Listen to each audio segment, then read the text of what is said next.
Subcommittee on Social Security will come to order. Welcome to our witnesses and audience members. Thank everyone for being here today. Before we begin our work today, as a matter of respect, we'll observe a moment of silence on the passing of Nancy Gardner Sewell, the mother of our dear colleague, Terry Sewell of Alabama.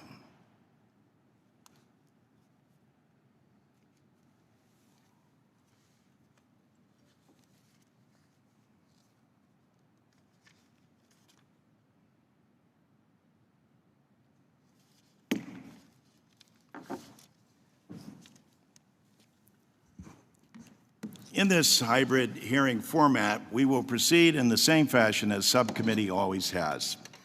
We will begin with opening statements by the chair and ranking member, followed by testimony from our witnesses and an opportunity for each member to inquire for 5 minutes. We will dispense with our practice of observing the Gibbons rule and go in order of seniority for questioning, alternating between minority and majority. I know that we may have a few Ways and Means members who are not members of the subcommittee who are joining today. They will be permitted to inquire after all subcommittee members have had an opportunity to question. As a reminder, members who are joining remotely will be responsible for muting and unmuting themselves throughout the proceeding. All member and witnesses, please make sure to keep your microphone muted when you are speaking. When you're not speaking, excuse me. This will help. In some cases that might help, but this will help minimize the feedback. For those of you joining us here in person, it is good to see you. And for those joining remotely, I'm glad you were able to participate as well. All of you should have also received in your packet or in your office a card that you will be able to carry in your wallet. The card includes the number of beneficiaries in your district and state and the amount of money your constituents receive from Social Security each month. This money, as you know, goes right back into your communities. If you ever doubt why this is the nation's most popular governmental program, just refer to this card. With that, welcome everyone to this committee's hearing on equity in Social Security in their own words. I want to thank our witnesses for taking time out of your day to participate in this discussion. Before we get to today's hearing, though, we have a couple of other housekeeping items. I want to emphasize the importance of Social Security statements.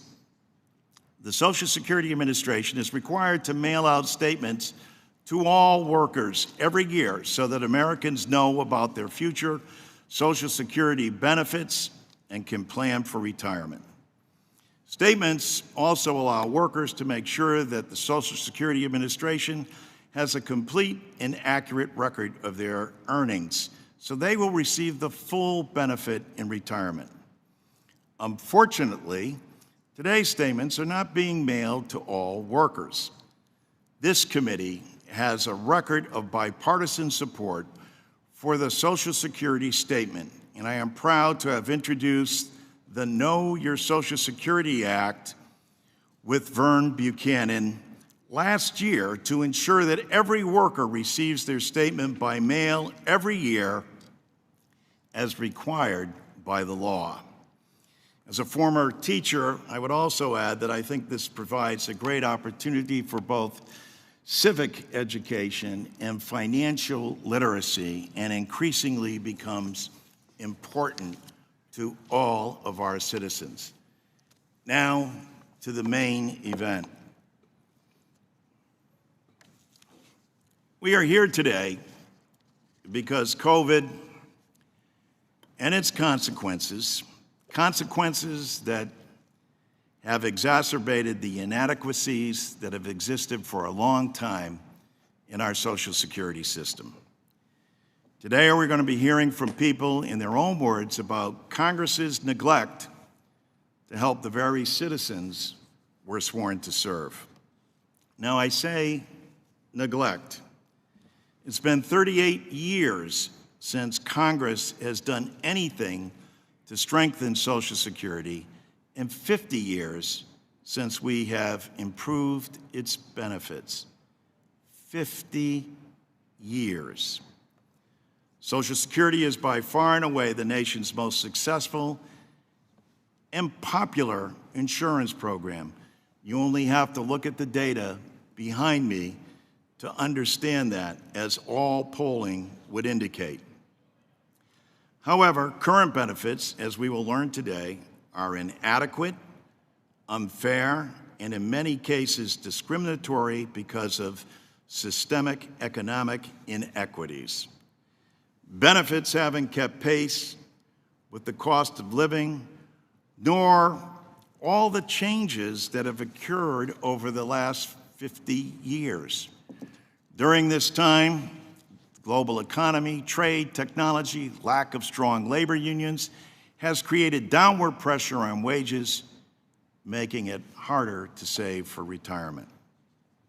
65 million Americans currently rely on Social Security benefits, yet many still struggle just to make ends meet. To the shame of this nation, millions have worked all their lives, paid into a system, and receive a below-poverty line check from Social Security. Millions of our fellow citizens. Do you know what the poverty line is? It's $12,880. Who could live on that? Yet millions of our fellow Americans receive below poverty level checks, adding to the wealth disparity and further eroding the middle class. Look, nobody gets wealthy off of Social Security. It's a subsistence level program. Here are the facts. 4 in 10 beneficiaries rely on Social Security for the majority of their income. The average retired worker receives just $18,500 a year in Social Security benefits. For women, that number is even lower. It's $16,000 a year. I want to acknowledge Representatives Terry Sewell, Stephen Horsford, and Jimmy Gomez for leading the Racial Equity Initiative in this committee and underscoring that millions of our fellow citizens are receiving below poverty level checks. They are disproportionately women and predominantly women of color and black males. As our esteemed colleague John Lewis said, without Social Security, almost half of the Black and Latino seniors in this country will be living in poverty. That's not right, that's not fair, and that's not just. John recognized this problem in Social Security for what it is, a civil rights issue. This is not an executive branch responsibility or anything the judicial branch will act on. This is up to Congress. This is up to this committee. We are grateful that we have a president who regards Social Security as a sacred trust between the federal government and the people. We are working with him to deliver on that promise and keep that sacred trust. Just this week, the Congressional Progressive Caucus Center underscored this in its recent report on retirement security. In it, they state, Congress should address Social Security in this Congress. It should hold hearings, mark up, report out, and vote as a body on a package that at least represents the reforms proposed by President Biden, as well as other expansions. I commend President Biden, who embraces WEP reform, as do bills sponsored by Chairman Neal and Ranking Member Brady.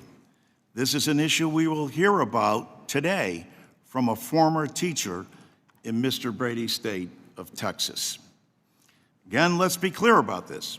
This is a responsibility of the Ways and Means Committee, and specifically this subcommittee. We can no longer kick the can down the road. For everyone listening and viewing out there, understand what that means. What kicking the can literally means is postponing the fierce urgency of acting now, and will result in literally kicking seniors to the curb, kicking veterans with disabilities to the curb, kicking spouses and dependent children to the curb who have been waiting for more than 50 years for this body to act. That is unacceptable. Today, we will hear from real people and their stories. We will hear from people who are struggling to survive on inadequate benefits, who have been discriminated against through the windfall elimination provision, and from racial inequities. Everyone on this committee knows the urgency. 10,000 baby boomers a day become eligible for Social Security, and millennials will need and rely on this program more than their parents do. Every congressional district is affected. We don't have to go back to 1935 to demonstrate what happened in the aftermath of the Great Depression. We only have to go back to the Great Recession of 2008 and 2009, when people witnessed their 401k become a 101k. During that same time, the sacred trust they have in Social Security prevailed. Social Security never missed a payment, not a pension payment, a spousal or dependent payment, or a disability benefit. That is why it's America's most popular program and why they're counting on us to act now. And with that, I'll recognize my good friend and distinguished Republican leader, Mr. Reed, for his opening statement. Well, thank you, Mr. Chairman. And Mr. Chairman, before I begin, I just want to join you in recognizing the passing of our colleague, Ms. Sewell's mother, and wish her and her family our thoughts and prayers as we stand with her. Thank you, Chairman Larson, for holding today's hearing, and to our witnesses for being here and sharing your personal stories about why Social Security is so important. As many of you know, Social Security is very important to me and was a lifeline for my own family. My mother, Betty Barr Reed, raised me and my 11 siblings on her own after my father passed when I was only 2 years old. Thankfully, we were able to count on Social Security checks and my father's military death benefits in order to survive. And I can attest personally to her story, and without those benefits, I do not know what my mother would have done with the 12 of us in raising us without that type of support. My story is familiar to so many Americans who depend on Social Security, and we join in your support of this program, Mr. Chairman. And at this time, I would like to yield to my good friend, the ranking member on the Republican side, Kevin Brady, to say a few words to introduce the Texan on today's panel. Thank you, Ranking Member Reed and Chairman Larson. First, we all join with you in giving our prayers to Terry and on behalf of her mom. I know these are tough times, and we are with you. Secondly, I want to join with you in thanking Amy Stewart for her remarkable legacy as Minority Staff Director for Social Security. You know, she is brilliant, she's hardworking, she's professional, and she cares about our seniors. She just cares about our seniors, and that's reflected in everything she's done for this committee throughout her years. And of course, she's moving on to do even more to preserve Social Security for the future. So, Amy, just know we're so grateful. So I do want to thank Chairman Larson and our ranking member, Tom Reed, for inviting Dr. Mary Widmer to join us today to share her story. She is a constituent of Representative Dan Crenshaw, but like many Texas teachers and police and firefighter, her Social Security benefits are reduced by the windfall elimination provision. WEP, as it's called, is an arbitrary one-size-fits-all policy that cuts benefits for those who spent part of their career in a job where they didn't pay into Social Security but a Social Security substitute, and part of their career in a job where they paid into Social Security. For years, I've worked with Chairman Neal to fix the WEP, make it fair for our teachers, firefighters, police officers, and other public servants who serve our communities. All we are asking for is equal treatment. based on actual wages and tailored to each person's work history rather than a one-size-fits-all formula. I'm hopeful that this Congress will be the one where we'll finally solve this issue. We know on both sides of the aisle, each month that we wait, it costs seniors, teachers, police, and firefighters, the folks who've raised our kids, ride to the rescue, protect us, costs them hundreds of dollars in lost benefits each and every month, and I think we can all agree they deserve better. So I look forward to working with Chairman Neal, Ranking Member Reed, all my colleagues, to finally make sure our public servants are treated fairly. And with that, thank you so much for allowing me to join the subcommittee, and I yield back. Well, I appreciate that. Thank you, Ranking Member Kevin Brady. As the Republican leader for Social Security, I care deeply about making sure that Social Security is protected for today's beneficiaries and can be counted on for generations to come. I can assure you my Republican colleagues on this subcommittee are also committed to protecting Social Security, and we want to work with the majority to address the challenges the program faces. And as you will hear today, many of them have ideas on ways to improve Social Security and make sure it is helping people as intended. As we will be reminded today, Social Security is too important to not work together. Americans expect and deserve bipartisan efforts to fix Social Security where we can find agreement and make sure it works for today's workers, our seniors, and their families.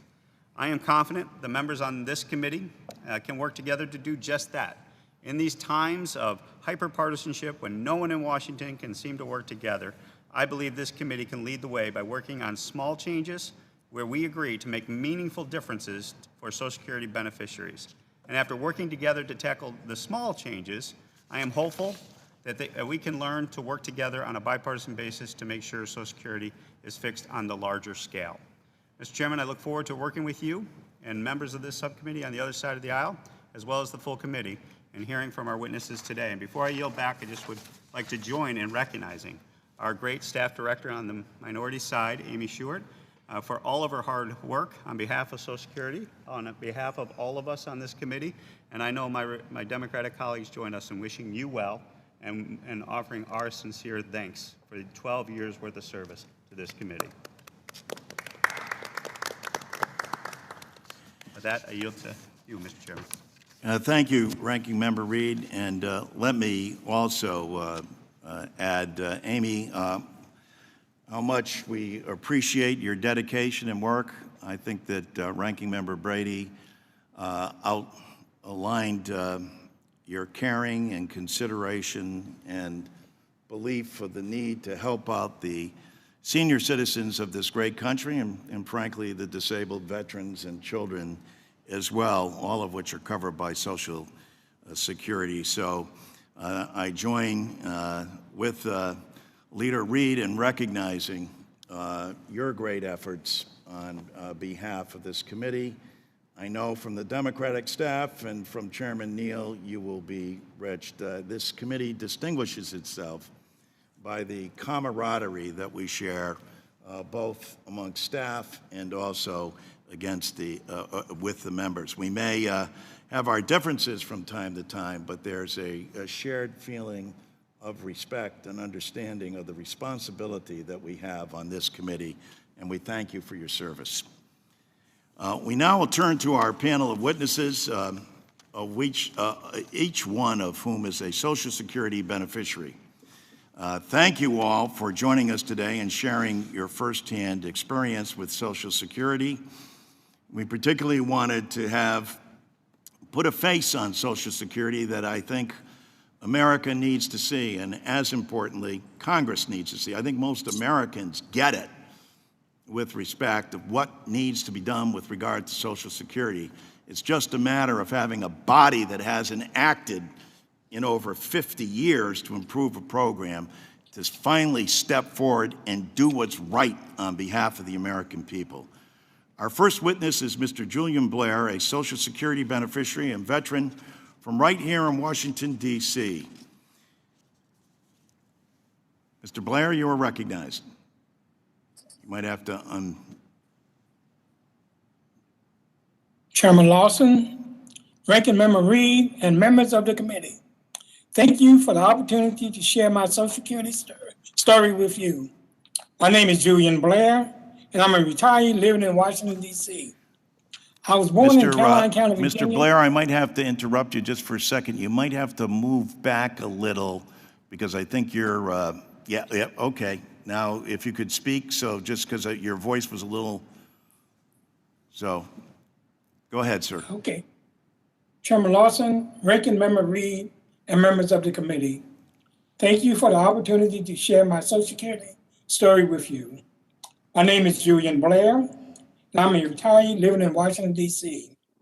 I was born in Caroline County, Virginia, and began contributing to Social Security when I was 15 years old, while working at the local tomato factory during the summer months. I continued to earn my Social Security benefits while defending this great nation as a member of the United States military. After 23 years of service, including combat time in Thailand during the Vietnam War, I retired from the military and continued my career in a number of positions at Corning Glassworks. Today's Social Security is the critical part of my income. Yet I must tell you, though I worked and contributed my entire life, my Social Security benefits is far too low to cover my monthly expenses. In fact, my Social Security doesn't even cover my entire rent. Thankfully, because of my military service, I also receive a military pension. So I do okay, but not everyone is so fortunate. I am concerned about my family, friends, and neighbors, and millions like them who are trying to live on Social Security alone. In my own family, my stepdad worked for 42 years. He worked extremely hard. He always had two jobs, a full-time and part-time job. He was a prayerful man who believed, I can take care of my family. I can do the things I need to do to make sure that I'm a good citizen. When he retired, his Social Security, his savings, and other income wasn't enough, and he had to go back to work. He could not make it. I watched this man cry because his dignity was gone. It was hard to watch what he went through. On top of that, his widow, my mother, could not make ends meet with her Social Security widow's benefit. Fortunately, my four brothers and I supported her as best we could. But not everyone had five sons to depend on. We were happy to make sure take care of our mother, but my mother felt like she was a burden to us, and no one ever wants to feel like a burden. Social Security has not only been important to retirees in my family, but it was also a lifeline for my brother, who worked as a social worker. In his late 40s, he had to leave the workforce due to chronic pain. For decades, his only income was Social Security disability benefits, until eventually he got a small pension from his time working for the state of Maryland. Over the years, I have met countless retirees and others who would have been destitute without Social Security. Yet even with Social Security, some people cannot afford to pay their light bill, or worse, pay rent. I recall one lady, a grandmother, who happily bought her grandkids brand new pencils at the start of each school year. It was a special treat, one her grandkids looked forward to every year. She did this every year until her Social Security stopped keeping up with all of her expenses. And that was the one luxury she could give up. Another woman I knew from Maryland had been retired for 15 years until at the age of 87, she had to go back to work because her income could not cover her basic needs. We're not talking about vacations or fancy cars, but necessities: food, medicine, rent. Too many Social Security benefits living on the brink of disaster. Too many Social Security benefits live on the brink of disaster. Once a month, I volunteer to distribute food in Montgomery County, Maryland, one of the richest counties in the United States. There, I met a lady who told me that her Social Security runs out the last week of each month. Just a $20 increase in Social Security would mean she could buy food for that last week. With all due respect, I believe it is beyond time for all of Congress to get behind expanding, not cutting, Social Security's invaluable benefits. These stories I shared today are not just isolated to my family and my neighbors. Our stories represent the stories of over 64 million Social Security beneficiaries across this nation. Beneficiaries in your district and your state who have worked hard. No one will get rich if you increase Social Security, but it will allow us to live in dignity and right all of us have earned. Thank you.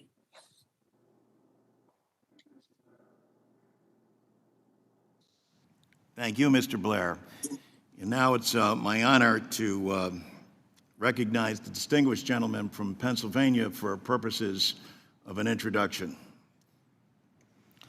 Well, thank you, Chairman Larson, and per your request, I maintain my 100 feet of distance from you at all times, and therefore I'm all the way down at the end. But it's great to be back here in my old subcommittee and hopefully future subcommittee, to be with Chairman Larson, Ranking Member Reed, and all the members of the committee. And I also want to thank both the Chairman and the Ranking Member for the special opportunity to introduce one of my constituents, Elba Lopez, who is courageously testifying at this important hearing today. Elba Lopez is a retiree and widow in our hometown of Philadelphia. She worked for 25 years as a skilled seamstress. Elba also volunteers with a seniors group through Congreso de Latino in Philadelphia. Elba, like so many Americans, relies on Social Security as her major source of income. In my district alone, there are more than 115,000 beneficiaries like her. It is past time we strengthen benefits for every American and ensure that Social Security remains solvent for decades to come. Thank you again, Elba, for sharing your story today and for all you do in our shared community back home. Mr. Chairman, I yield back my time. I thank the gentleman from Pennsylvania, and with that, Elba, you're recognized. Good afternoon. My name is Elba Lopez. I'm glad to be here. Thank you for this opportunity to share my story and my experience with Social Security. I was born in 1952, Barranquitas, Puerto Rico. I got married at the age of 17, and I had 3 wonderful children, 1 boy, 2 girls. In 1977, I moved with my family to San Diego, California. That is where I started my job as seamstress. 12 years later, we decided to return to Puerto Rico. On there, I continue working as seamstress. I worked for a total of 24 years, and I always know that important to pay into my Social Security. During that time, my husband of 48 years became very sick. And also became sick, and I was afforded to apply for my Social Security benefits and retired at early age of 50. I was not planning to retire so early. In 2014, I moved to Philadelphia to be close to my daughters and be able to support my husband and his medical condition. Social Security Social Security has been very important part-time of my life. I feel as a difficult time. I had to learn how to live with a small budget. Right now, I receive $827 a month for Social Security. My rent payment is $425. And also I pay electricity, gas, and food. That became like $250. They had me with around $150 for additional thing. I survived each month with my Social Security check, but I have to be very mindful of each expense. I have to be paid gas for car insurance, clothes, food, and shoes, and basic needs. I'm very lucky that my daughter can help me when I need financial support. I don't want to be bothered to them. Am I also grateful for the program has allowed me to work part-time in Congreso de Latinos Unidos, a non-profit agency in North Philadelphia.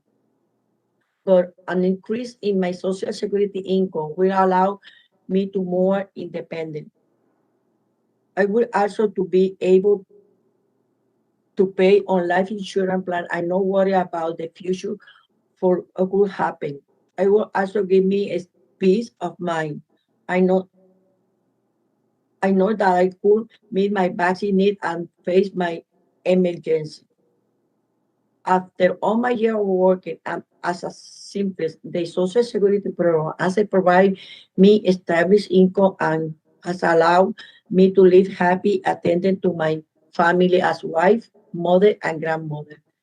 Thank you. Thank you for the opportunity to share my story.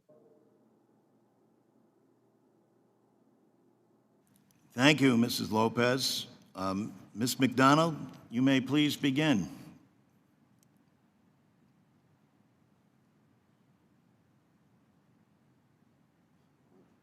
Hello, and thank you for inviting me to share with the committee my experiences of how Social Security has affected my life.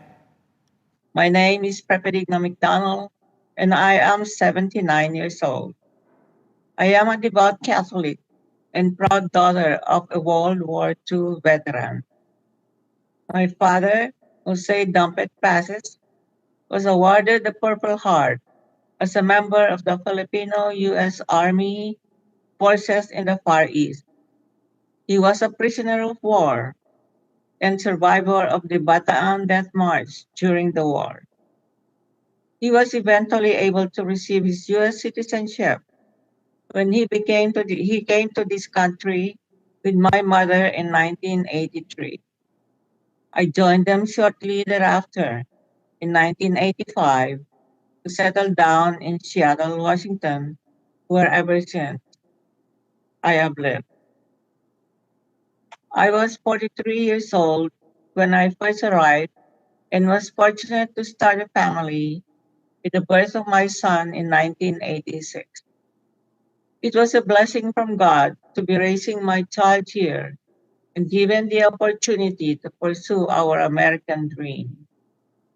I began working in retail to help support my family and eventually landed a job as a billing clerk for Airborne Express.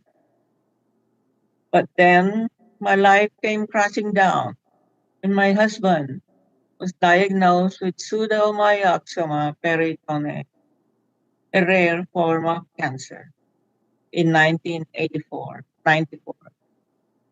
After several surgeries and years of chemotherapy, he eventually became bedridden and had to be taken cared for at home by my aging parents. My husband lost his battle to cancer and passed away in 1990. 2 years later, my mother passed away, and 2 years following her passing, my father joined them in heaven. Then I was laid off from Airborne Express in 2003 after 14 years of employment when it was acquired by DHL. In a 5 year span, I lost my husband, mother, father, and job. It was the most difficult period in my life where I felt so helpless and alone. My faith in God, the belief that He always provides, helped me pull through and kept me going. Fortunately, I began receiving my husband's survivor benefit after his passing up until 2006, when I became eligible for my own Social Security benefit.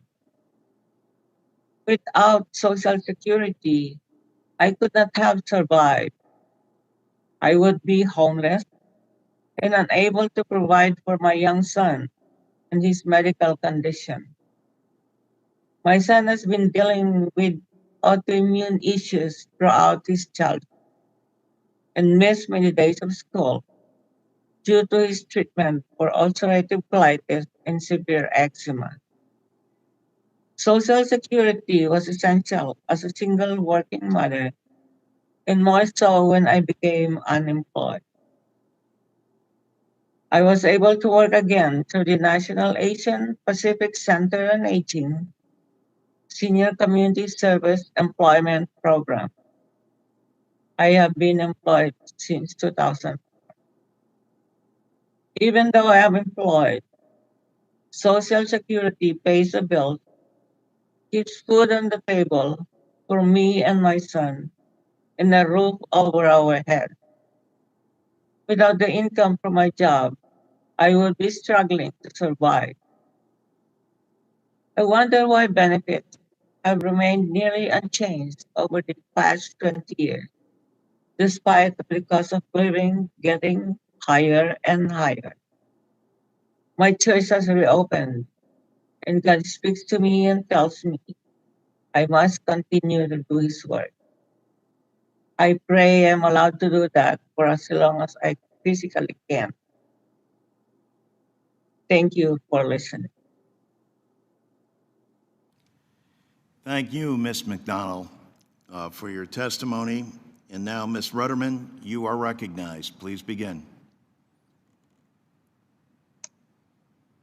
Hello, my name is Kitty Ruderman, and I reside in Queens, New York, born and raised in New York. Thank you, Chairman Larson, Ranking Member Reed, and the members of the subcommittee for allowing me the opportunity to testify today. I'm testifying as an individual who urgently wants to ensure the strength of the Social Security program. I felt it important to speak out at this hearing today because as a Social Security recipient for a number of years now, this program is absolutely my lifeline. I have worked virtually my entire life paying into the Social Security program and earning the benefits that I receive today. I was a single mom, and my only source of income through my working life came from earnings. Today, it primarily comes from Social Security. Ms. Ruderman, could you check to see if your camera is on? Camera is on, yes. Okay, maybe stack. Well, why don't you proceed? We can hear you. Remove from stage. Is that better? Is that better? I just changed the position. We can hear you fine. We just can't see you, but please proceed. Okay, I'm sorry because I can see myself. Okay, I've got the video shows that I'm on. Okay, well, I'll continue speaking. Once I was able to start collecting Social Security benefits, it meant everything to me. It affords me the opportunity to live independently without relying on anyone. While I have a very modest pension, my Social Security benefit is far and away the bulk of my income today. I need every penny of my benefits to help make ends meet, and even that isn't enough. My rent alone exceeds my monthly Social Security payments. I find myself skimping so much, watching where the pennies go. I have to be so very careful, or I will soon eat up my meager savings, which I desperately need to supplement Social Security. I don't know what I would do if the program couldn't pay out the benefits that I have earned through a lifetime of hard work, predominantly as a legal secretary and administrative assistant in various fields.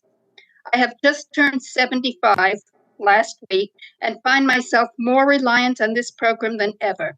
This past year alone, we have seen prices skyrocket from prescription drug costs to groceries, and yet Social Security does not keep pace. In previous years, I had been able to supplement my income by taking on extra work, but that has become increasingly difficult due to my crippling arthritis.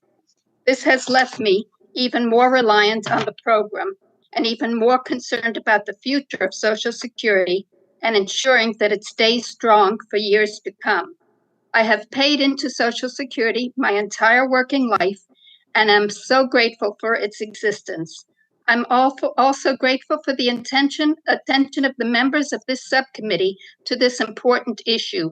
I urge you and your fellow members of Congress to keep the promise made to the American people who pay into this program our entire working lives and ensure Social Security stays strong for us and for generations to come. Thank you again for the opportunity to testify today. I'm happy to answer any questions the committee might have. Thank you.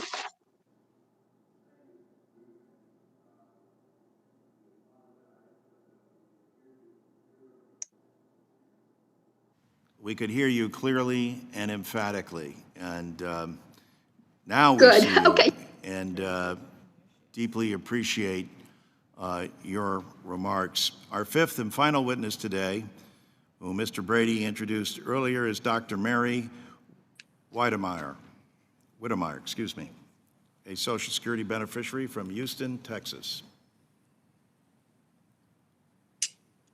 Chairman Larson, Ranking Member Reed, and all committee members. My name is Mary Whittemire, and I'm a resident of the greater Houston area in the great state of Texas. I speak as a retired educator, having worked in public education for more than 36 years. I retired 13 years ago, and I'm now a member of the Texas Retired Teachers Association. Thank you for the opportunity to share my remarks with the committee today in support of changes to the windfall elimination provision of Social Security. My story is similar to many others. I grew up in rural central Texas, the oldest of three in my family of modest means, and the first to go to college. I always loved school and had some amazing teachers who convinced me that I could pursue life outside of my small town with no limits. With no savings or funding for my education, I started working at the age of 16, saving all that I could, applying for scholarships, and working as a college intern for NASA at the Johnson Space Center during Apollo 11 and 12, until I graduated with a degree in mathematics and physics at the University of Houston. My love of school attracted me to apply for a teaching position, and I became a high school math teacher. When I decided to pursue graduate studies, I recall a conversation with my brother, who was a mechanical engineer. He suggested I use my background and college credits in math to pursue an engineering degree. However, I told him I loved teaching and I would stay with public education. Eventually, with both a master's and doctorate in education, I moved on to being a high school assistant principal, a director of staff development, and superintendent of human resources. All along the way, I continued with other employment, either with summer jobs in the private sector or teaching evening classes at local universities. So now I find myself retired, receiving a pension through the teacher retirement system in Texas, to which I contributed for 36 years. However, I also have 21 years of private sector employment at various times, either before, during, or after my employment as a public servant. My contributions into Social Security during this employment are impacted by the WEP. I receive less than $120 a month, which is automatically applied to my billing for Medicare Part B. I would also like to share the story of my oldest son. After high school and a couple of years of college, he served our country as a Marine for 5 years. He later finished his degree, all while working part-time, and found full-time employment in the insurance industry as an insurance adjuster. He hated it, so he changed careers at the age of 37 and is now a middle school history teacher. He now loves his job, his school, and his students. However, to maximize his teacher pension, he will likely be working until the age of 67, and unless WEP is changed, he will not receive his fair share for years of significant full-time employment prior to becoming a teacher. There are thousands of stories out there of a similar nature. I have a close friend who was a teacher in other states before ending her career in Texas. She retired assuming that she would be able to draw retirement from her Texas pension and Social Security from her earnings elsewhere.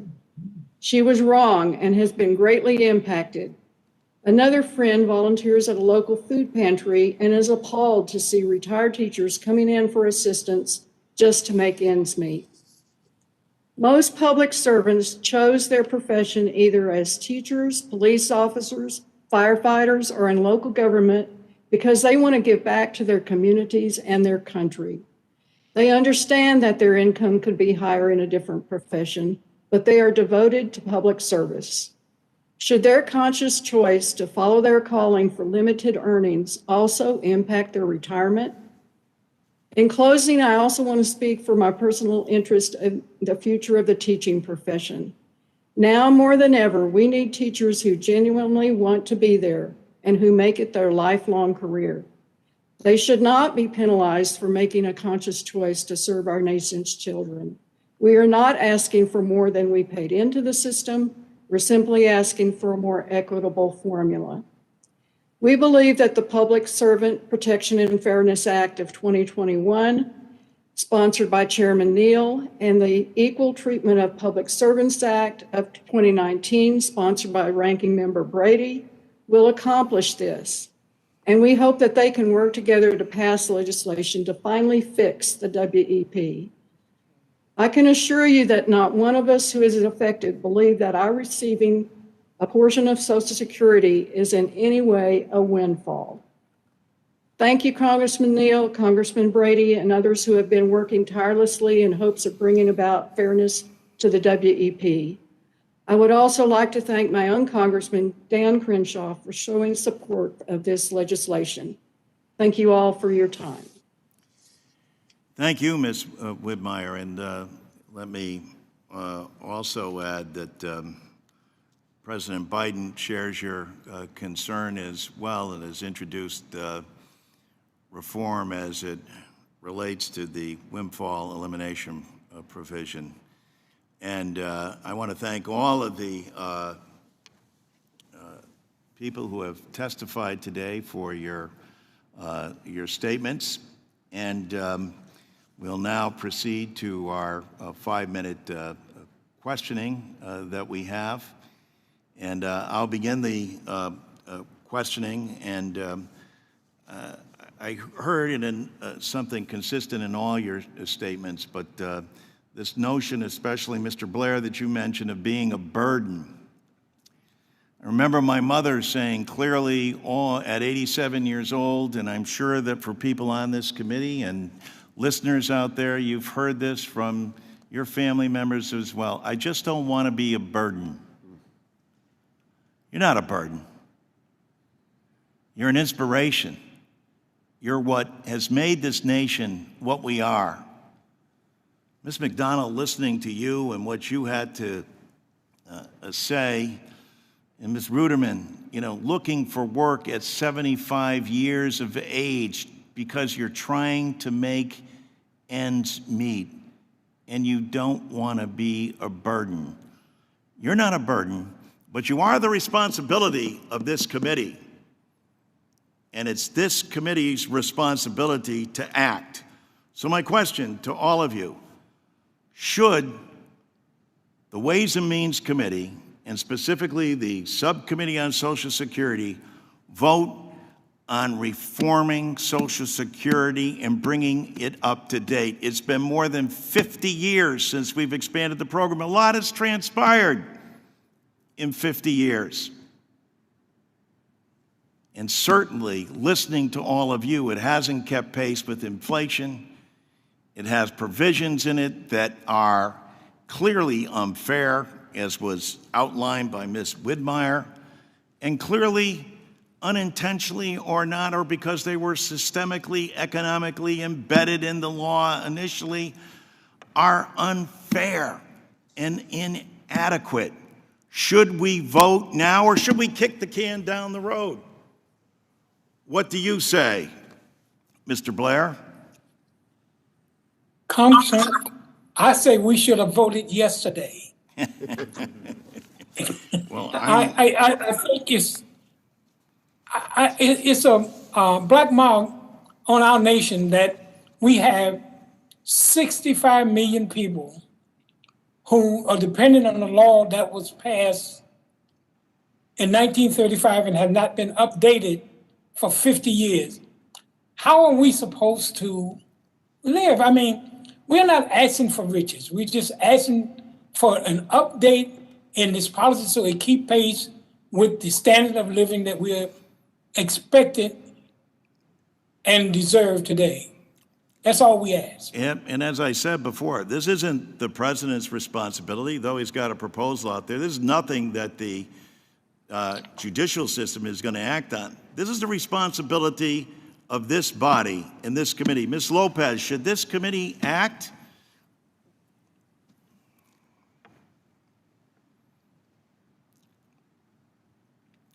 Ms. Lopez, are you there?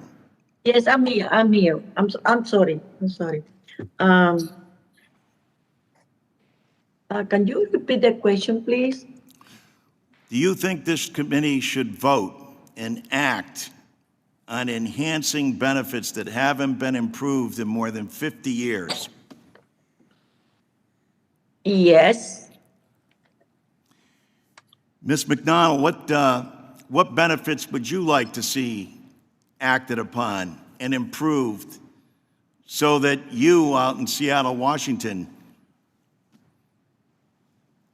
can make ends meet? Well, it's the cost of living. I'm sorry. It's the cost of living living allowance that is given every year. And I think that is not enough. You could hardly notice it when it comes.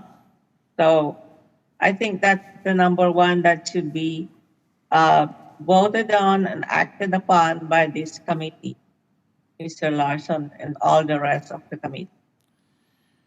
Ms. Ruderman, what would you Yes, like to see enhanced? We cannot afford to wait any longer. We just can't. This year, we received a 1.3% increase. In the meantime, my rent has gone up 3%. Groceries are up 50%. The increase in Social Security is just eaten up by the Medicare increase. And then, of course, my supplemental insurance goes up. We can't keep pace at this rate, and we have to act on it for everybody and for future generations. What would you say to people that say, well, that's too big, we have to go slow, we can't act now, it's, we need to, this is too big a thing for America to do? No, this is America. It's not too big. And how much slower can we go? We're already going backwards. It's time. It's been waiting and waiting. Each election, we look to see what our candidates will say, and the subject is just ignored. It can't afford to be ignored. But don't you hear all the candidates always telling you how much they support you and how they want to help and how they care about Social Security? Why? And yet they don't vote. I know, and now I would like to see some action, and this is the time. I mean, that you've taken the time out now to listen to people, and we are the ones who get the Social Security. We're the ones who depend on it, and we're the ones who really, I don't know what our lives would look like without it. And again, future generations, we have to look out for our children and our children's children. That's a great point. It's one that Ms. Widmeyer made as well, talking about herself and her son. Ms. Widmeyer, should we be voting on this? Well, I agree with Mr. Blair. The vote could have been yesterday. We have been working on this for a long, long time. And, I agree with all of the other people who appeared here as witnesses today and their experiences. For my part, I'm here speaking particularly on behalf of the windfall elimination provision, hoping that we get some reform in that area, because it affects so many of the teachers across the country. Let me turn to the Republican leader for his comments. Mr. Reed? Well, thank you, Mr. Chairman, and I join in thanking our witnesses today. And I wanted to start to follow up on the questioning by the chairman in regards to taking action now. And I think there's agreement that on both sides of the aisle that we need to take action now. And so the question that I would have for a few of you as witnesses today is, if taking action now means that we poll those items that have been proposed, that have been debated, that have been discussed ad nausea to a large degree at times, and just put those bills together that we can agree upon. And rather than wait for the perfect, which often ends up being the enemy of the good, as my mom taught me, with 12 kids being raised by herself, you did with whatever was presented to you, and you took that as a success, and you got up the next day and you kept working for the next item. And so my real question to each one of you is, if we can put together a package where widows' benefits, because it was surprising to me when I came on the subcommittee years ago that widows that worked get penalized under Social Security for working, Yes. Widows that don't. And to me, that just doesn't make any sense.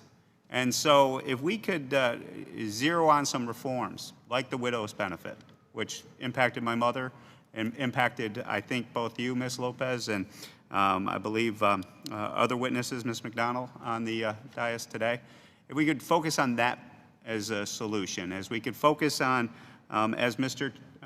Larson said in his opening comments, statements being issued to folks where there's broad agreement. The windfall elimination that has been brought together on both sides of the aisle with a solution. Even the president has recognized, President Biden, that he wants to address that issue. Would that be an approach that at least would give some relief to each and every one of you on the dais today to be considered, rather than waiting for the perfect bill? Go with what we can agree upon today to build success, build relationships, build some level of trust between each other on this committee so that we can use that as a success, a foundation upon which then maybe to move to these other issues. But is that something that is foolish as a member of this committee for me to consider to put on the table from the Republican side, or is that something anyone on this dais would object to and saying, I don't want those reforms unless I can get all the reforms that are being proposed? So would anyone object to that way of thinking?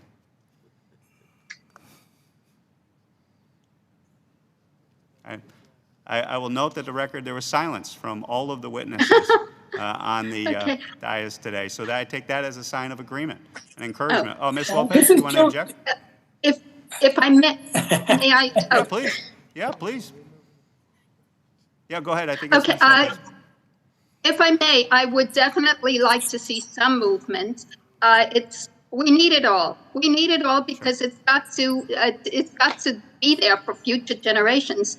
However, at this time, if it's going to be so difficult, I just want to see some progress, and we haven't seen any. So some is better than none. My mother was also a widow and had to struggle to raise me. I appreciate that feedback, and I really do appreciate that commentary. And so I would. Oh, I'm sorry. Someone else wanted to chime in. I'm sorry. Yeah, this is Julian Blair. Now, I agree that a compromise is needed in a lot of instances, but it scares me because when we started compromising, we cherry pick the few things that's not benefit to most people. That's what I would be afraid of. Not that I am against compromise. I'm just afraid of that we'll say, well, okay, it's so many things that need to be fixed. We're going to fix these two, and the majority of the people are not benefiting from it. That's what scares me. Yeah, and I really do. I appreciate that fear. But at the same time, I think we would hopefully can agree with my colleagues on the other side of the aisle that maybe if we can get those successes, we can get those through the system, then those other issues that may be a little bit more contentious are easier to deal with because we've developed a friendship, a relationship, a basis of trust that we can all get behind these reforms, bring them to the floor, get them through our respective sides of the aisle, and get to the president's desk for signature. And so it's a philosophy that I offer to my colleagues to consider, and would hope that we can show some immediate relief on those areas that we can agree so that we can lead to bigger reforms down the road being done. So with that, I yield back. And I thank the witnesses for their input.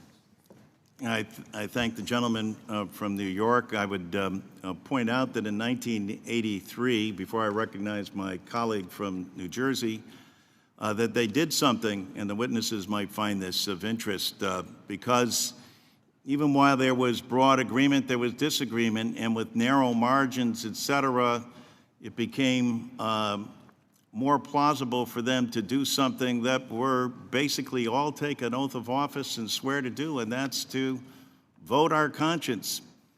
And they had something that was called King of the Hill.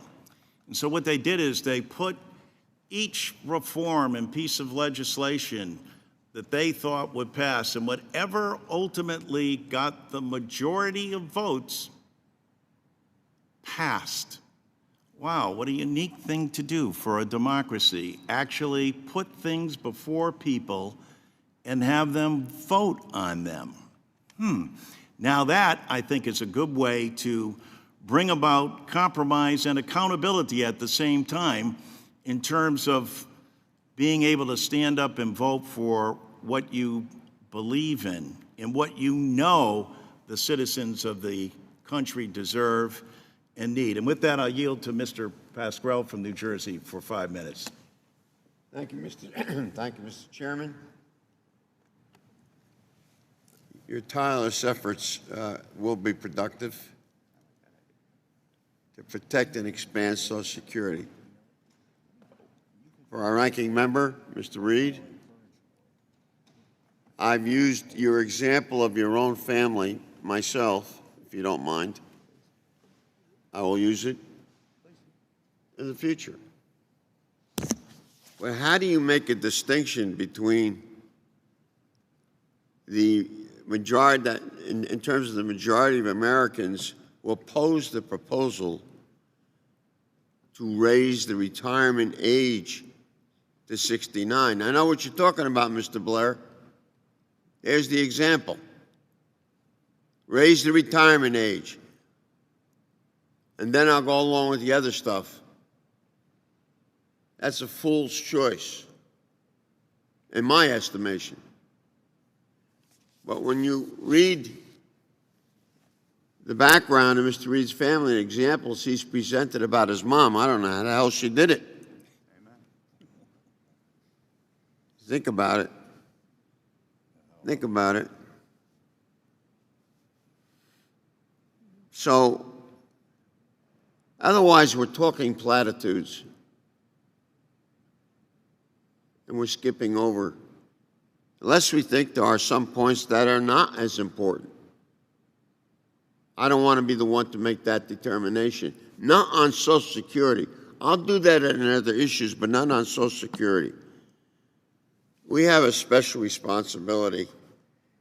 Americans rely on their Social Security benefits once they reach retirement age, the benefits that they've earned.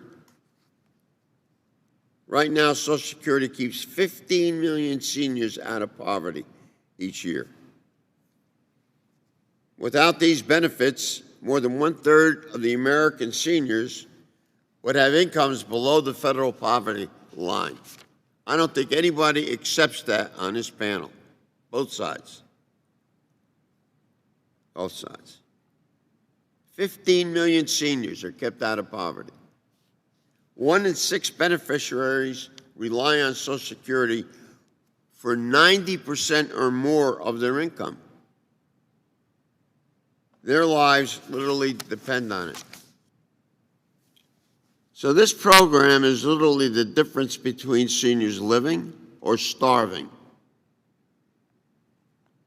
In my district, more than 120,000 of our constituents rely on this earned benefit every month. Across the country, that number grows every single day.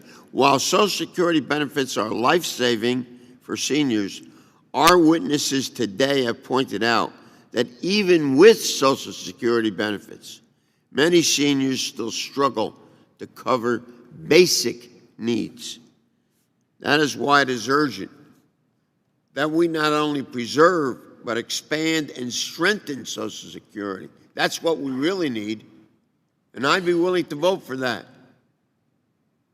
I hope the rest of my buddies and young ladies on this committee would do the same. Mr. Chairman, I want to again thank you for what you've done. But I want to ask all the witnesses, this question is for all witnesses. When your current Social Security benefits with them, are you able to pay for all basic needs each month? If not, what falls between the cracks? Anybody want to answer that question? Oh, if I may? Sure. No, I can't. I can't. I mean, I check the beginning of each month. I'm so grateful that the Social Security is there so that I can take care of basics. But of course, there's nothing left for anything else. I would dearly like once in a while to bring a gift to my grandson, as grandparents should do. No, as I mentioned, I mean, thank goodness I still have a meager savings left from my 401k from work, and I need that to supplement my Social Security checks in order to get my rent covered, because the rent is higher than Social Security. So no, I do struggle. I do my grocery shopping on Wednesdays when I get a senior citizen discount, and I'm just very careful. I put prescriptions aside because I can't afford to get them filled. Thank you. This Social Security, no, thank you. This Social Security business is interesting when you see how close to the edge many seniors come even with the Social Security. And without the Social Security, forget about it. Forget about it. We need benefit increase, Mr. Chairman. You better get it for us. I thank the gentleman. I thank the gentleman from New Jersey. And with that, I recognize a distinguished gentleman from South Carolina, Mr. Rice. Thank you, Mr. Chairman. Very good hearing, interesting topic. We all want to see Social Security not just balanced but enhanced. My father died when I was 16 years old. My brother and I went to college on his $300 a month Social Security benefit that we got. Had we not had that, if we'd have gone to college, it would have been much more difficult. And like Mrs. Whittemer, my 87-year-old mother taught school for 30 years, but she also worked in the private sector. And her Social Security benefit that she paid for is all but eliminated by the windfall elimination provision. And she reminds me of that pretty frequently. Republicans and Democrats all want to provide additional benefits for all retirees. But the hard fact is Social Security is already paying out more than it takes in on an annual basis. And that's okay for a while because we've got a reserve called the Social Security Trust Fund. But in 2034, that fund is projected to run out of money. After that, not only will we not be enhancing benefits, benefits will be cut by 21%. Who on the panel thinks that's a good idea? I'm just asking that rhetorically. I firmly believe that before we make more promises, before we enhance benefits, we first have got to make good on the promises we've already made. Folks back home rely on those promises. Interestingly, the shortfall in Social Security for the period from 2020 to 2029 is $1.8 trillion. $1.8 trillion over 10 years. That's just about the same amount of money that we in Washington just borrowed to fund President Biden's quote-unquote American Rescue Plan. If my friends really believe that we must honor our promises to Social Security beneficiaries, then instead of borrowing $1.9 trillion to bail out blue states and union pension plans and paying people $300 a week in enhanced unemployment not to work, perhaps we should have used that money to shore up Social Security for another 10 years, and then we would be in a much better position to enhance these benefits. This borrowing that we just did amounted to $5,500 for every man, woman, and child in the country. And its effects on inflation are already being felt. Last month, in fact, The inflation rate was the highest it's been in 13 years, 5%. And we all know what inflation will do to current beneficiaries of Social Security. My district back home has a very large number of Social Security recipients. It is a very large area for people to retire. There are 154,000 65-plus beneficiaries in my district. And it's rural and it's poor, and a lot of them get the minimum distribution that you can get under Social Security.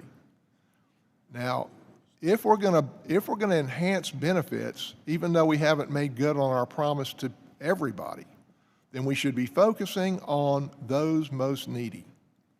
And in that vein, I am introducing the Strengthening Social Security for Long Career Workers Act. This is a part of a bigger bill that was introduced by Chairman Sam Johnson 3 years ago that would balance Social Security and make good our promises for seniors without raising taxes. Social Security's minimum benefit was enacted in 1972, but it hasn't kept pace, just like the rest of Social Security. In fact, if you worked 11 years and you're getting the minimum benefit, it amounts to only $43 per month. Who can live on $43 per month? And if you work for 30 years, your benefit would be $897. So this bill that I have dropped would enhance that benefit. In fact, it would take it to a minimum of $1,577 per month for people who have worked for 30 years.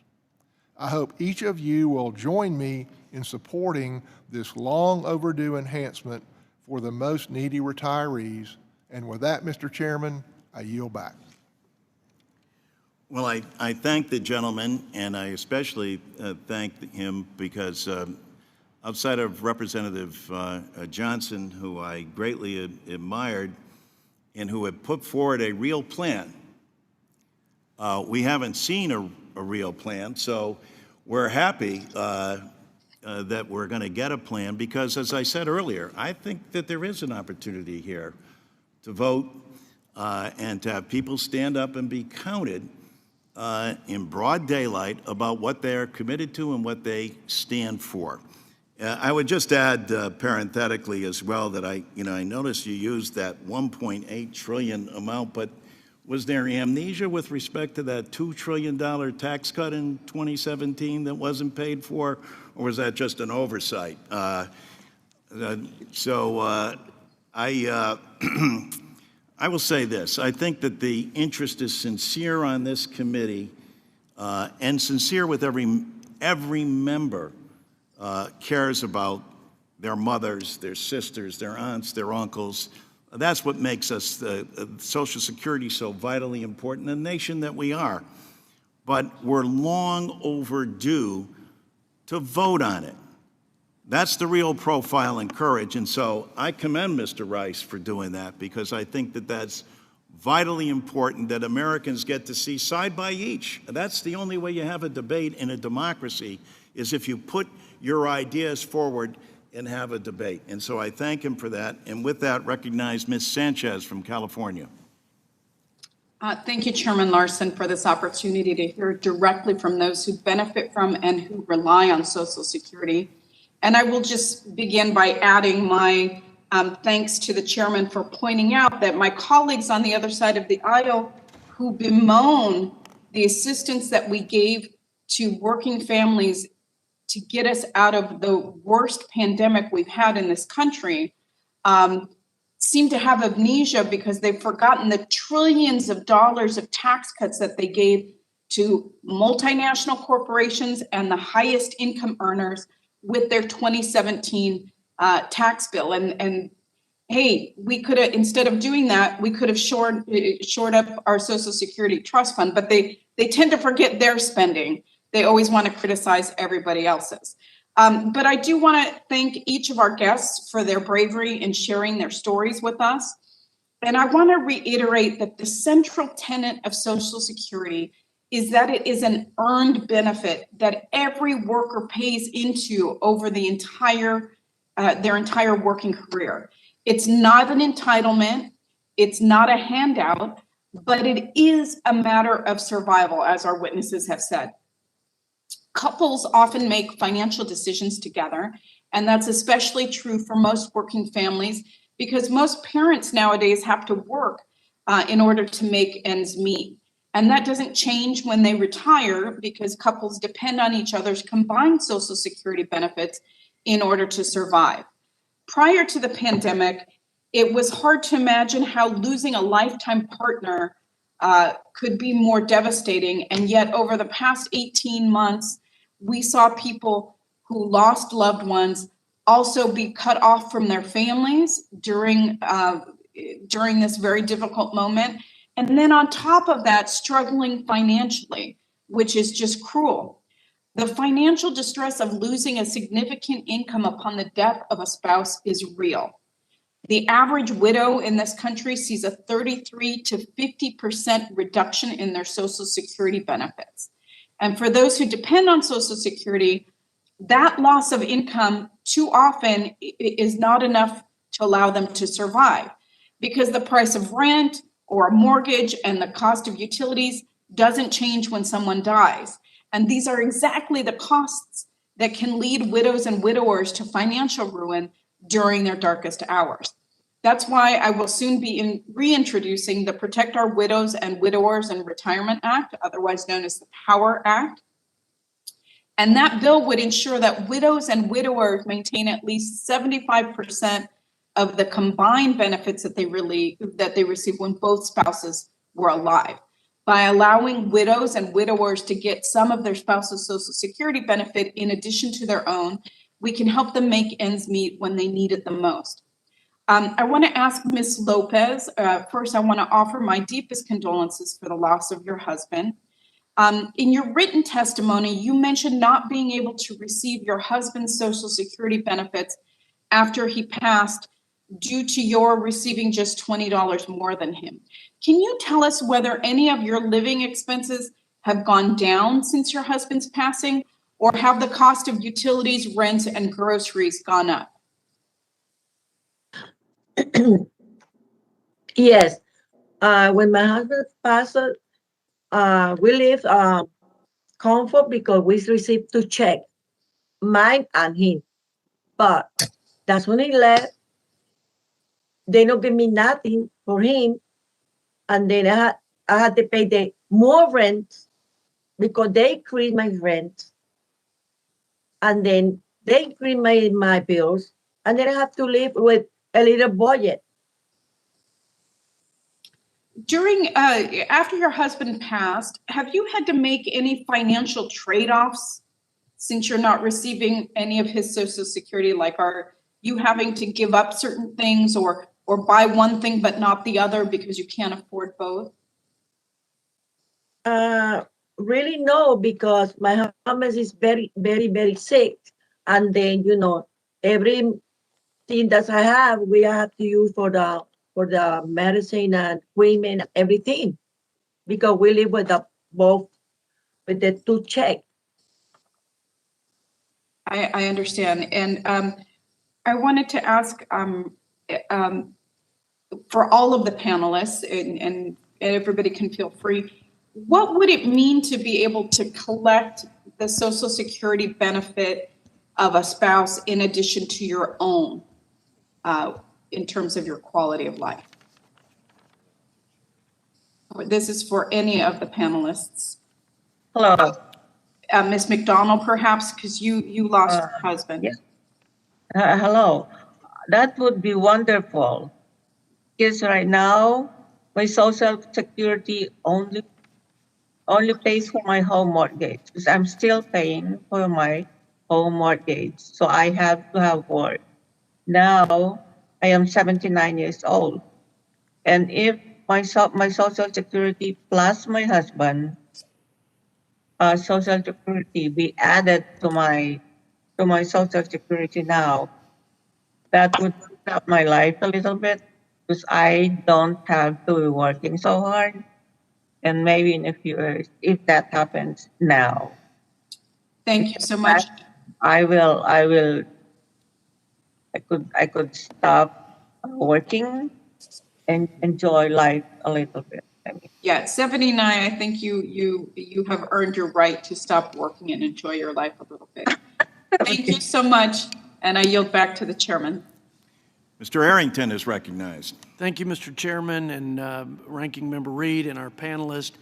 And I want to stay focused on Social Security, but for the panelists, I want you to appreciate that what Republicans did to allow Americans to keep more of their hard-earned money, we don't fundamentally see the monies that you earn as the government's, and then we give you your share. And when we allowed for you to keep more of your money, we had a whole lot more jobs created. We had a lot of jobs coming back overseas. We had the highest wage increases in over a decade. We had the lowest unemployment rates ever in this great country of ours. And so we also increased tax revenue, that is revenue to the federal government, when we cut taxes because we grew the economy. So the top 20% of the income earners, ladies and gentlemen, paid 80% of the taxes in this country before the Republican tax reform. After, the top 20% of income earners paid 84% of the taxes. So I just want to make sure everybody's clear about that. And look, I think that it's a great conversation to have where we can shore up, strengthen, and ensure that the federal government makes good on the promise to those who paid into this system and need that certainty in retirement of Social Security. And when we talk about inequity, and I hearken back to Mr. Blair's comment about voting yesterday, the biggest inequity is the failure of the federal government and us as political leaders to make a solvent Social Security system for our seniors in retirement and near retirement. I think it's also an inequity that we have $30 trillion of debt that will wreak havoc on the next generation in many ways. I think that there are certainly provisions to be addressed, inequities in the system, to Mr. Reed's point, that we could all agree on today, like Ms. Widmeyer's concern with respect to the windfall elimination provision and the inequity of my teachers in Texas and police officers and firefighters who are not getting their fair share because of an antiquated formula. I mean, we had the chairman, Brady at the time, and ranking member agree on how to fix it. I think there's very little discrepancy between their two bills now as they've diverged. We ought to take the low-hanging fruit and do something positive and build on that momentum, and I agree with Mr. Reed's comments in that respect. I want to also touch on what Mr. Rice said, because I think it's important. And I'd like to ask the panelists to respond to this. And we could start with Mr. Blair and go down, or whoever feels like they need to respond, please do. But he mentioned the 1.8 trillion shortfall, and he mentioned the monies that were spent to give stimulus checks to people who were not economically harmed by COVID, schools that refused to open their doors to their children, Ms. Widmeyer. God bless Texas and our Texas teachers who put their students first, and thank you for all you and your fellow teachers have done to help our communities and our country get back on their feet. But we spent hundreds of billions of dollars on these things, monies that won't be spent for years to come. And then we have this quote-unquote infrastructure plan that's really Green New Deal provisions like electric vehicle subsidies and 500,000 charging stations to decarbonize, lest we see the end of the world in 10 years. The Green New Deal is trillions of dollars. So my question to you, Mr. Blair, and everyone else, do you think that the climate crisis is of greater concern to you? Therefore, we need to support the Democrat proposals that are going to spend trillions of dollars? or put us further into debt by trillions of dollars? Or should we be spending that money on shoring up the safety net for seniors? Which one is the bigger crisis for you? The climate and the apocalyptic end of the world, or is it your Social Security? I'd love to hear your response to that, just to inform us. Well, my response, this is Mr. Blair, my response is that they are both important. And I think it's to me personally, it's a trick question.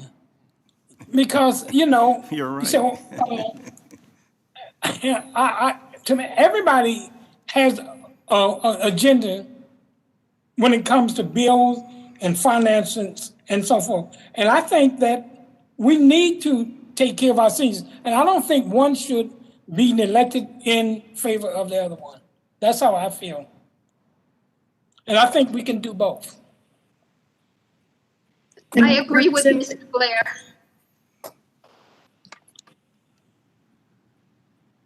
Okay, Representative, if I may. Please.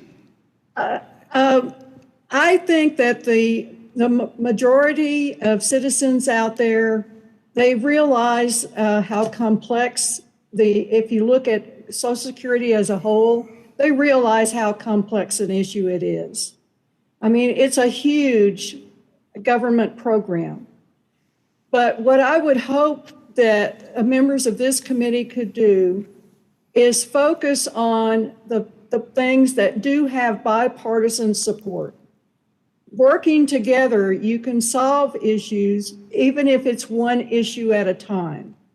And over a period of time, the more issues you solve by working together, the more impact you're going to have in the long run.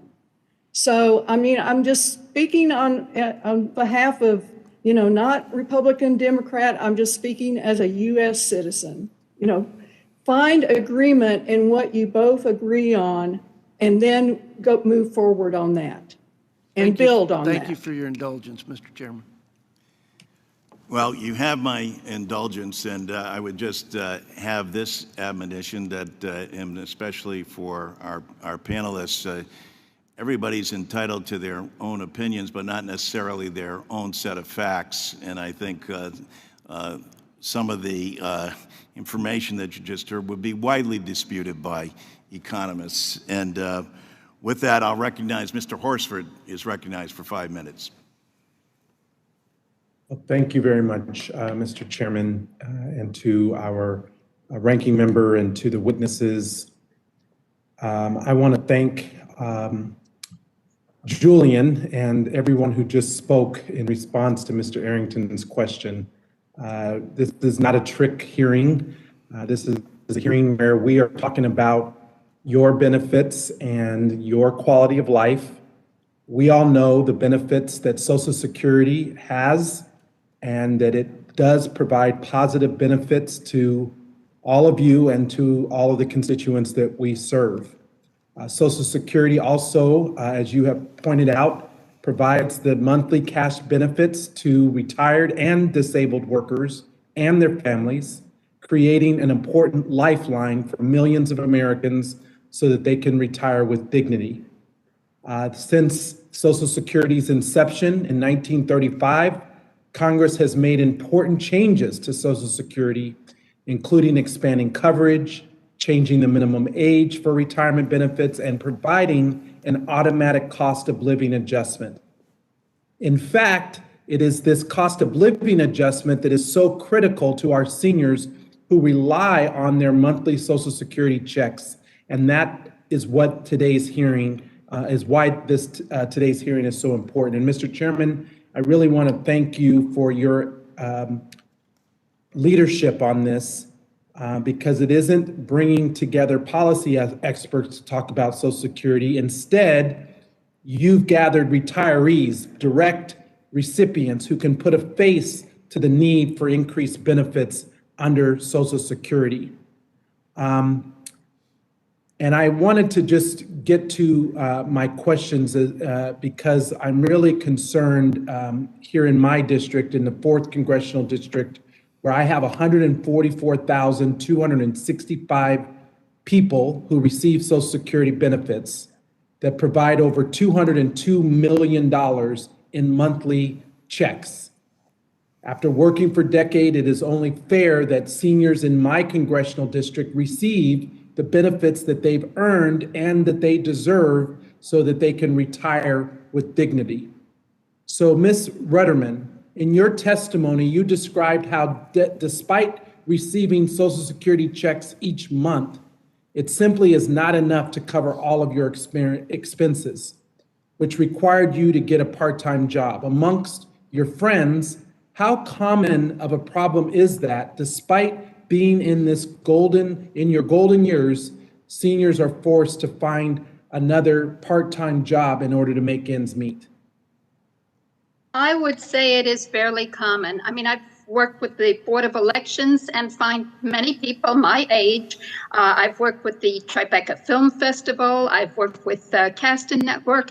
Wherever I go, I do find people my age who do take on part-time jobs to supplement their incomes. It's so necessary because you want to live and maintain proper lifestyle. Thank you. And Mr. Blair, you mentioned that you have been collecting the stories and lived experiences of Social Security retirees. Have you noticed that seniors are facing an increased financial burden in recent years in order to pay their bills? Yes, I have. That's a straight answer. I've noticed that, and I noticed also they do fewer and fewer activities. Once they pay the bill, things like going to movies or just maybe going out window shopping. They don't do these things anymore because it's a cost involved with those things. So since so much of that money is going for that basic needs, they just can't have any quality of life. And so what would the adjustment of the cost of living increase mean to you and to other people, Mr. Blair? Well, I'll be quite honest. I do very well in retirement. And like I said, I retired from the military and so on. But the people that I see on a daily basis, even my family, friends, and neighbors, it would just mean a little more freedom. And I think it would mean better health conditions. I think it would mean a better quality of life. I think it would mean more family time. All of these things, which goes into creating a wonderful environment for our seniors. That's what I think a low cost of increase would do. Thank you for your service, Mr. Blair. Thank you to all of our witnesses.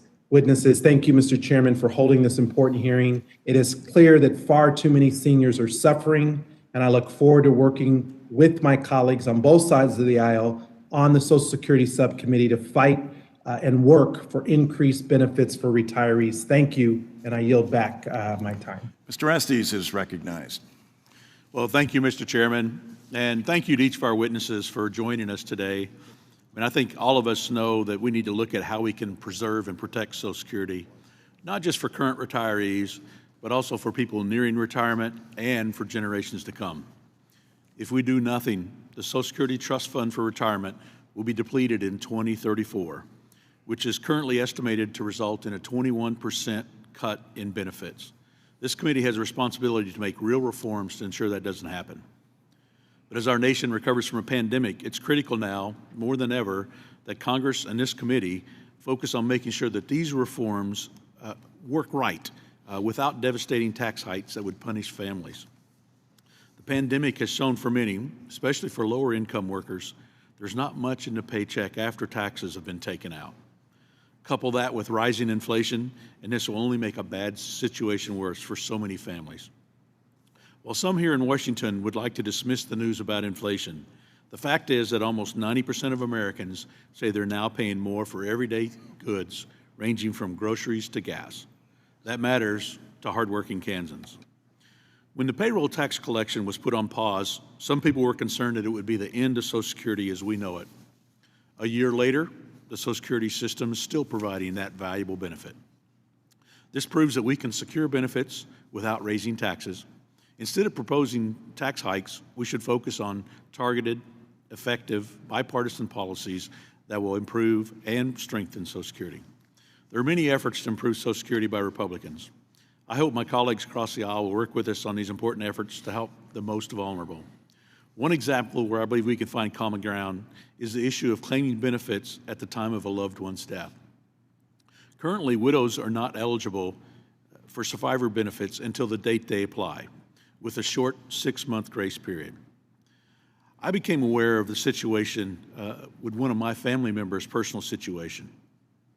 When facing with the devastating loss of a loved one, the first thing on your list isn't to call Social Security Administration. I'm introducing legislation to fix this.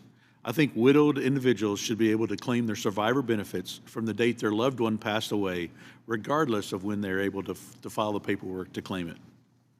I think this and many other needed bipartisan reforms should be taken up immediately. We need to work together to secure the future of this program rather than stalling needed reform. Our goal should be to prioritize the many different reforms and modernization proposals that are out there on both sides of the aisle without burdening Americans with more taxes. I look forward to working with my colleagues to strengthen Social Security and create a lasting change for future generations of Americans. Mrs. McDonald, thank you for sharing your story. I wanted to ask you how it was to work with the Social Security after your husband passed away. It must have been a difficult time for you and your family.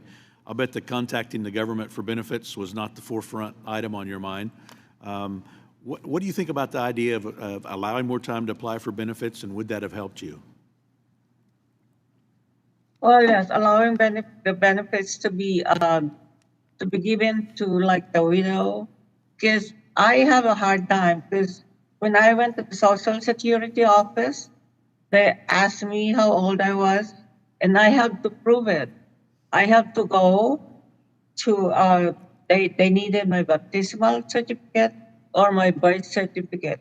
That means I have to contact the Philippines for that, to be able to get that. So it took several months for me before I was able to get the first check for my survivor benefit. Thank you. Mrs. Lopez, I'd like to ask you a similar question. What do you think about the idea of giving widows more time to apply for the benefits after the death of the spouse? Would that help?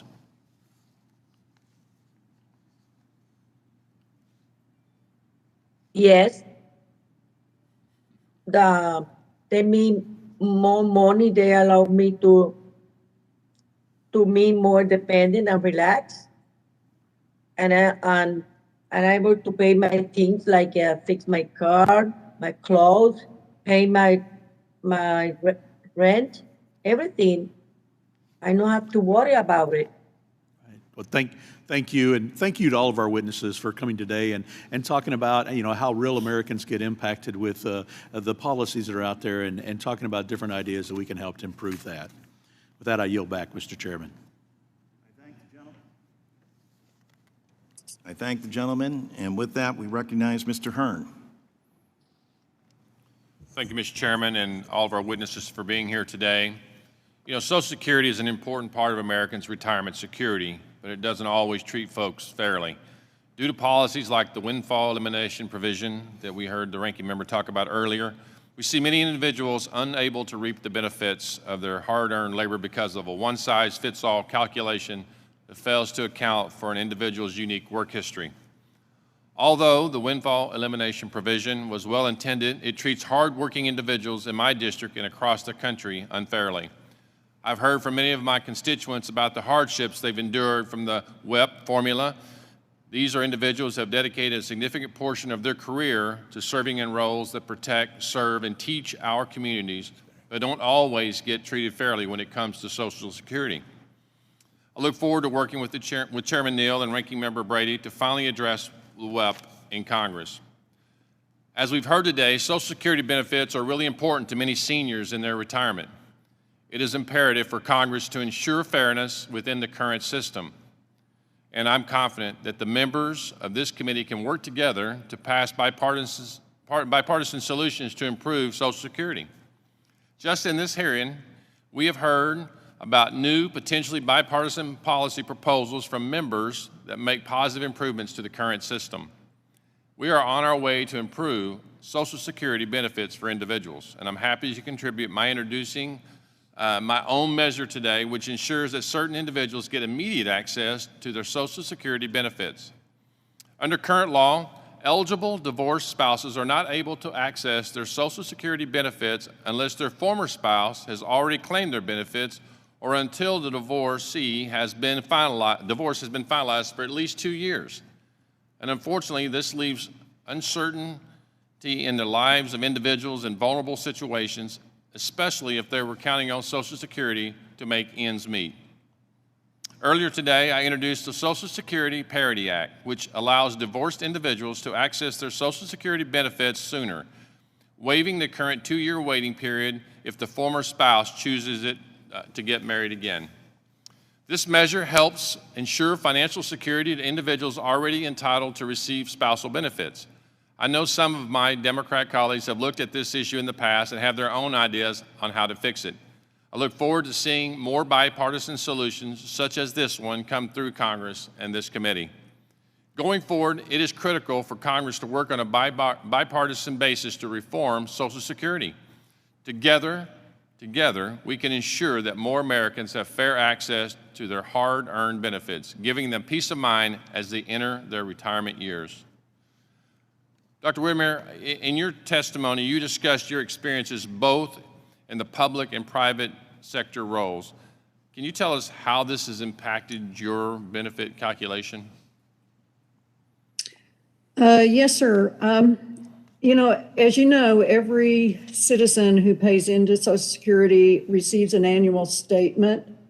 And that annual statement not only includes a listing of their earnings for their years of paying into the system, but it also includes a figure shown which was an estimate of what you would receive upon retirement. Most people count on that as, this is an assurance of this is what I will likely receive. And so they plan accordingly. And what the WEP does is it reduces that amount for certain individuals who are retiring under another pension as well. And it's greatly reduced. In my own situation, I did not receive the figure that was shown on the statement. I received 40% of it. And I really feel for the education employees who are not professionals like I was, but who were hourly workers. As you know, education also includes a lot of support personnel. They're food service workers, they're custodians, they're bus drivers. They are the lowest paid workers in the education system. And when they're counting on something to come to them in retirement, and then they find out that that is not in fact true, it's a huge impact upon them. Doctor, thank you. And Mr. Chairman, I yield back. Thank you, Mr. Hearn. Gwen Moore is recognized. Thank you so much, Mr. Chairman and Ranking Member. And I was so moved by the testimony of each and every one of our witnesses. And I was also moved by the things that our own committee members have shared with us with regard to the vital benefit that Social Security provides to all of us. I think that we do have the makings, Mr. Chairman, of an agreement here, because there's been a lot of agreement here among our witnesses and among our members. We do need to extend the solvency of the system. And as you mentioned, Mr. Chairman, it's been 50 years since we've done it. I think it's like high time. I think yesterday was a really good timeline that Mr. Blair shared with us. We need to improve it, not just to extend the solvency of it, but we need to consider things as life expectancy increases.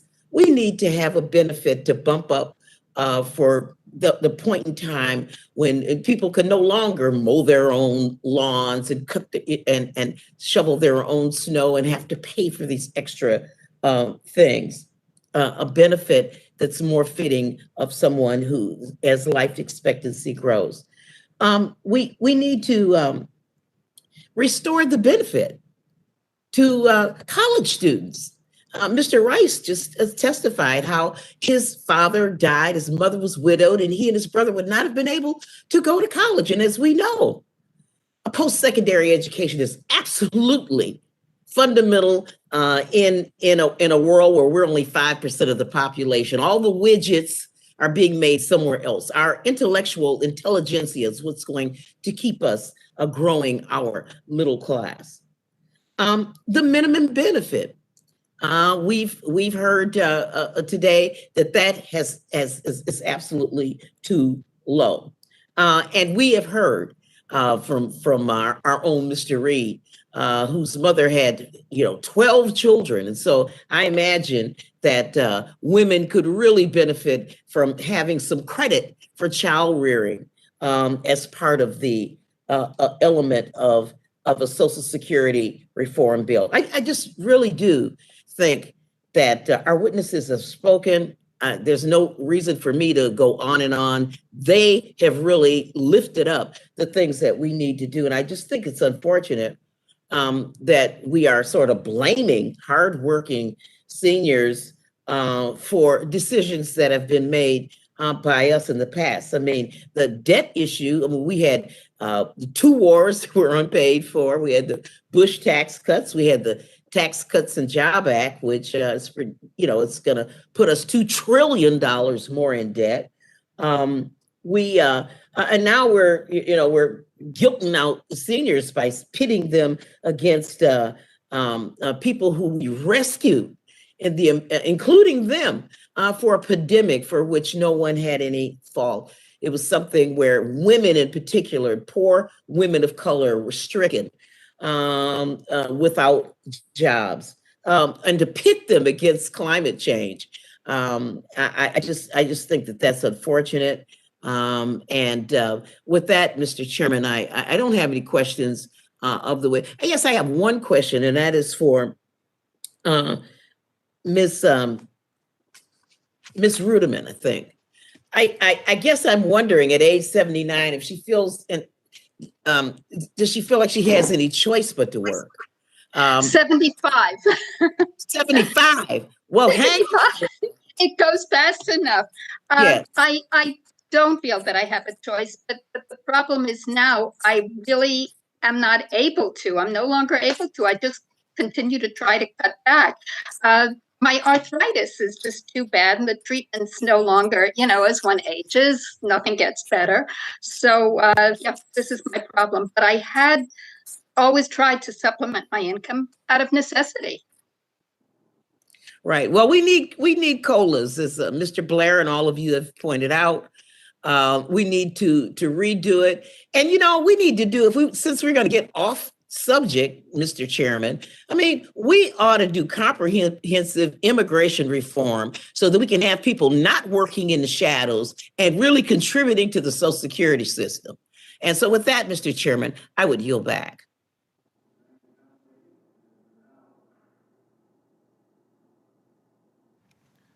I thank the gentlelady, and now we'll yield to the gentlelady from West Virginia, Ms. Miller.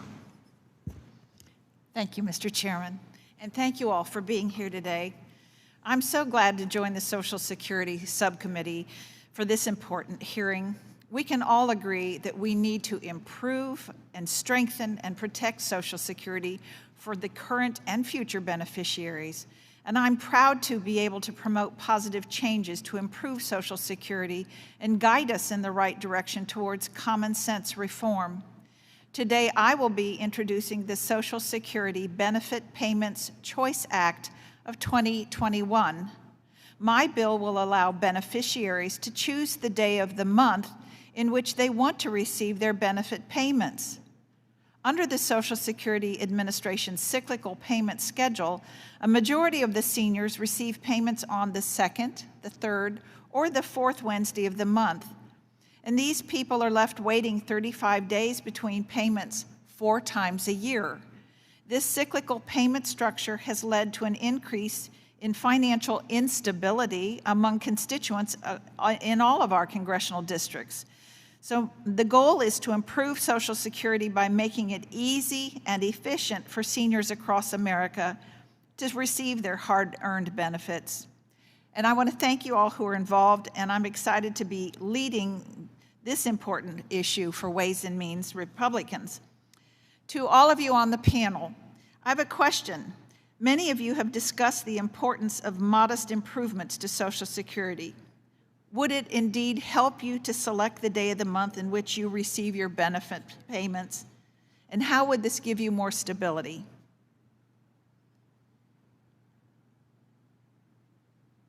Any of you? Okay, my payments, it's Kitty. My payments come the 3rd of each month, so it's steady. As long as I know it's steady and it's coming, and I don't skip from month to month, so I have no problem with the way I'm receiving my money. That's good. Any of the rest of you?